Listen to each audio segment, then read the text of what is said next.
अध्याय 1 कुरुक्षेत्र के युद्ध स्थल में सैन्य निरीक्षण।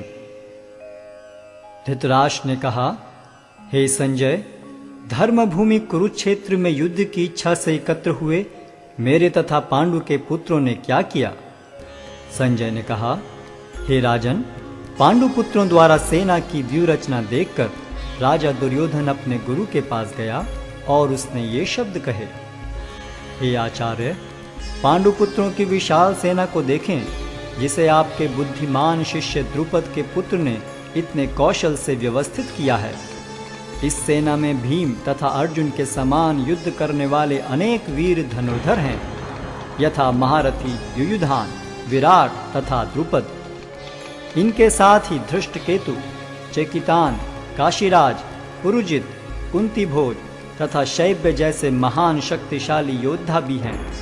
पराक्रमी युधामन्यु, अत्यंत शक्तिशाली उत्तमौजा, सुभद्रा का पुत्र तथा द्रौपदी के पुत्र, ये सभी महारथी हैं। किंतु हे ब्राह्मण श्रेष्ठ, आपकी सूचना के लिए मैं अपनी सेना के उन नायकों के विषय में बताना चाहूँगा जो मेरी सेना को संचालित करने में विशेष रूप से निपुण हैं। मेरी सेना में स्वयं आप, भीष्म, कर्ण, कृपाचार्य, अश्वत्थामा, विकर्ण तथा सोमदत्त का पुत्र भूरिश्रवा आदि हैं, जो युद्ध में सदैव विजयी रहे हैं। ऐसे अनेक वीर भी हैं जो मेरे लिए अपना जीवन त्याग करने के लिए उद्यत हैं। वे विविध प्रकार के हथियारों से सुसज्जित हैं और युद्ध विद्या में निपुण हैं। हमारी शक्ति अपरिमेय है और हम सब पितामह द्वारा भली भांति संरक्षित हैं, जबकि पांडवों की शक्ति भीम द्वारा भली भांति संरक्षित होकर भी सीमित है।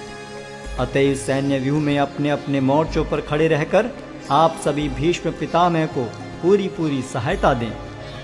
तब कुरुवंश के वयोवृद्ध परम प्रतापी एवं वृद्ध पितामह ने सिंह गर्जन किसी ध्वनि करने वाले अपने शंख को उच्च स्वर में बजाया, जिससे दुर्योधन को हर्ष हुआ। तत्पश्चात शंख, नगाड़े, बिगुल, तुरही तथा सिंह सहसा एक साथ बज उठे। वह समवेत स्वर अत्यंत कोलाहलपूर्ण था।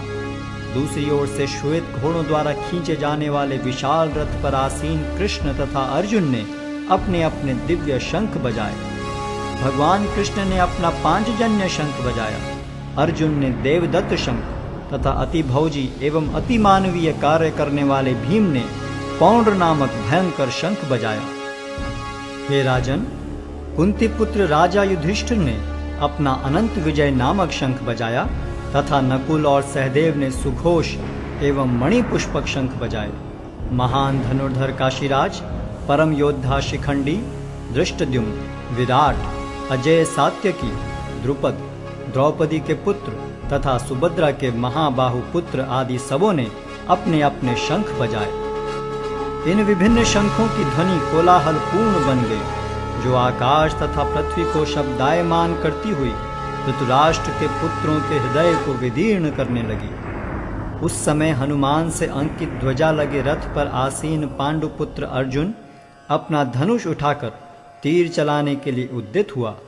हे राजन, धृतराष्ट्र के पुत्रों को व्यूह में खड़ा देखकर अर्जुन ने श्री कृष्ण से ये वचन कहे। अर्जुन ने कहा, हे अच्युत, कृपा करके मेरा रथ दोनों सेनाओं के बीच ले चलें, जिससे मैं यहाँ उपस्थित युद्ध की अभिलाषा रखने वालों को और शस्त्रों की इस महान परीक्षा में जिनसे मुझे संघर्ष करना है उन्हें देख सकूं। मुझे उन लोगों को देखने दीजिए जो यहाँ पर धृतराष्ट्र के दुर्बुद्धि पुत्र दुर्योधन को प्रसन्न करने की इच्छा से लड़ने के लिए आए हुए हैं। संजय ने कहा, हे भरतवंशी, अर्जुन द्वारा इस प्रकार संबोधित किए जाने पर भगवान कृष्ण ने दोनों दलों के बीच में उस उत्तम रथ को लाकर खड़ा कर दिया। भीष्म, द्रोण तथा विश्व भर के अन्य समस्त राजाओं के सामने भगवान ने कहा कि हे पार्थ, यहाँ पर एकत्र सारे कुरुओं को देखो। अर्जुन ने वहाँ पर दोनों पक्षों की सेनाओं के मध्य में अपने चाचा ताऊओं, पितामहों, गुरुओं, मामाओं, भाइयों, पुत्रों, पौत्रों, मित्रों, ससुरों और शुभ चिंतकों को भी देखा। जब कुंती पुत्र अर्जुन ने मित्रों तथा संबंधियों की इन विभिन्न श्रेणियों को देखा तो वह करुणा से अभिभूत हो गया और इस प्रकार बोला। अर्जुन ने कहा, हे कृष्ण, इस प्रकार युद्ध की इच्छा रखने वाले अपने मित्रों तथा संबंधियों को अपने समक्ष उपस्थित देखकर मेरे शरीर के अंग कांप रहे हैं और मेरा मुख सूखा जा रहा है।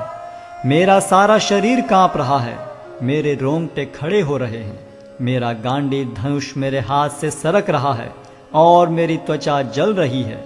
मैं यहाँ अब और अधिक खड़ा रहने में असमर्थ हूँ। मैं अपने को भूल रहा हूँ और मेरा सिर चकरा रहा है।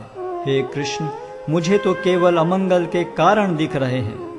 हे कृष्ण, इस युद्ध में अपने ही स्वजनों का वध करने से न तो मुझे कोई अच्छाई दिखती है और न मैं उससे किसी प्रकार की विजय, राज्य या सुख की इच्छा रखता हूँ।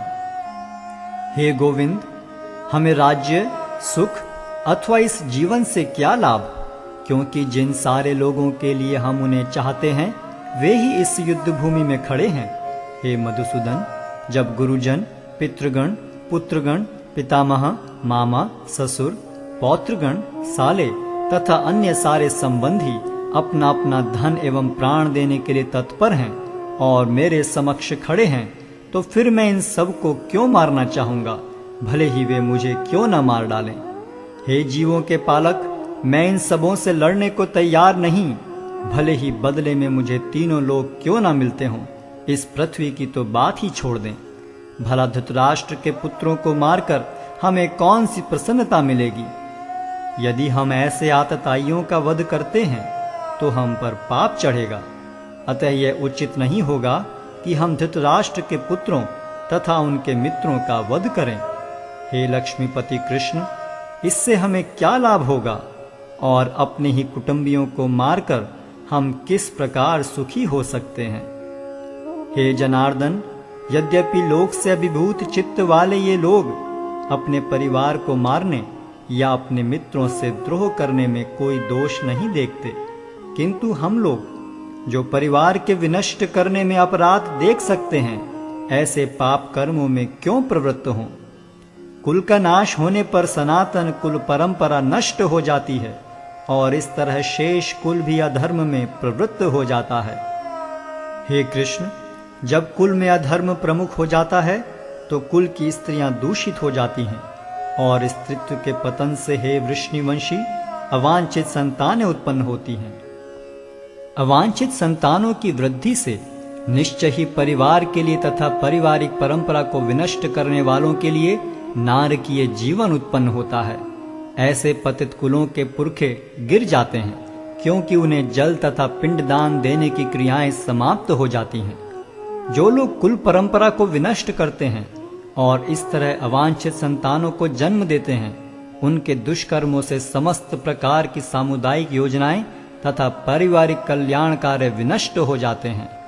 हे प्रजापालक कृष्ण, मैंने गुरु परंपरा से सुना है कि जो लोग कुल धर्म का विनाश करते हैं वे सदैव नरक में वास करते हैं।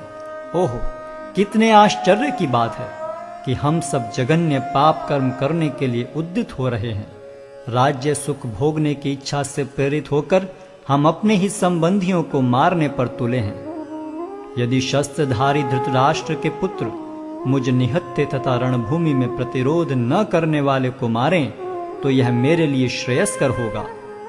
संजय ने कहा, युद्ध भूमि में इस प्रकार कहकर अर्जुन ने अपना धनुष तथा बाण एक ओर रख दिया और शोक संतप्त चित्त से रथ के आसन पर बैठ गया।